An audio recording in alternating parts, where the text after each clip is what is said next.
The 2015 Chevrolet Trax is the best car for you if you're a member of Generation Y, as in, why would I want a regular car?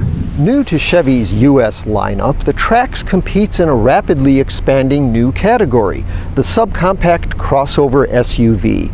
It's aimed at young buyers on a budget who want the room, maybe the all-wheel drive, but certainly the image most subcompact cars can't provide. Is it right for you?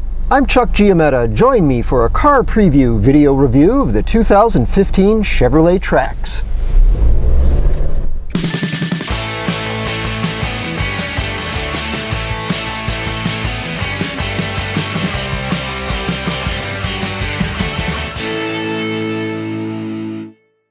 Already on sale in more than 60 other countries, Trax arrives here to compete with the Nissan Juke and the new Fiat 500X, Honda HR-V, Jeep Renegade, and Mazda CX-3. Toyota and Hyundai may also be considering entries, and the popular Kia Soul is in the mix too, though it stands out by not offering all-wheel drive. All these crossovers are a size smaller than compact SUVs like the Ford Escape and Honda CR-V, and with prices starting in the low $20,000 range, they're less expensive too. Buick already sells an upscale version of this Chevy. The Encore is almost identical beneath the skin, though it costs about $4,000 more and offers features the new Chevy doesn't, like leather upholstery and a power memory driver's seat. That doesn't mean Trax is bare bones. Chevy knows the target audience and makes available a tasty menu of digital features, including 4G LTE connectivity that makes this a rolling Wi-Fi hotspot. That should appeal to shoppers the automaker will try to reach exclusively through social media and experiential marketing. Trax won't be advertised on TV. Chevy believes this active urban demographic doesn't watch traditional television. The midline LT model should account for about 2/3 of sales. Like the base LS and top-line LTZ versions, it comes with a 7-inch touchscreen and Chevy's MyLink hands-free interface. iPhone owners can use it to talk with Siri, and anyone can contract with AT&T for high-speed 4G LTE service that enables wireless internet access for onboard tablets, laptops, and the like. GM's well-designed OnStar assistance is standard. It can provide verbal directions, but downloading the Bringo navigation app puts real GPS mapping on the touchscreen. LT and LTZ models have remote engine start. Lane departure warning isn't offered, but every Trax comes with a rear-view backup camera. And to the usual cocoon of airbags, Trax adds standard torso-protecting rear-side airbags.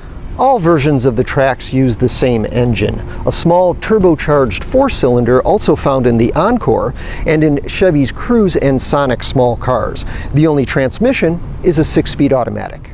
Front-wheel drive is standard.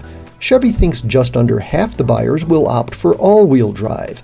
It's a basic system meant mostly for traction in snow. It adds $1,500 to the price of an LT or LTZ. It's a $1,580 option for the LS because it replaces 16-inch steel wheels with the LT's 16-inch alloys. Exclusive to the LTZ are 18-inch alloys.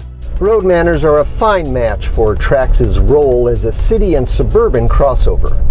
At just over 9 seconds, the 0 to 60 sprint is on the slow end of the spectrum. Turbo lag causes momentary delay from a dead stop, but there's surprising scoot after that, and you won't lack confidence to pass slower traffic or merge onto a freeway. Highway cruising is stable, and a high seating position and good outward visibility invite you to exploit this crossover's impressive low-speed maneuverability. But fast cornering triggers lots of body lean and nose plow. The LTZ's low-profile tires contribute to a slightly better grip and response, but they don't absorb bumps nearly as well as the 16s.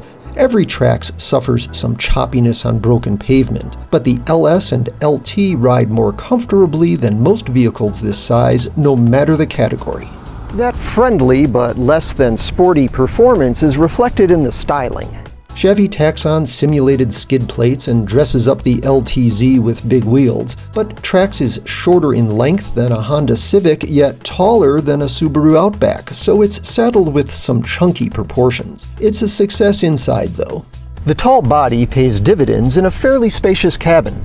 You sit upright with very good headroom. Rear seat room is very good for a vehicle this size. The door openings aren't terribly wide, but we suspect the older among us will appreciate that you can just step in without having to climb up or drop down. Nothing in the cabin feels cut rate. LTs are upholstered in a pleasing blend of cloth and leatherette, while the LTZ's full leatherette is a fair imitation of real leather. Both get a leather-wrapped steering wheel. The dashboard is well organized, though the analog tachometer and digital display for speed and other readouts is a little hokey. Storage is a highlight, with dual glove boxes and plenty of bins, drawers, and crannies.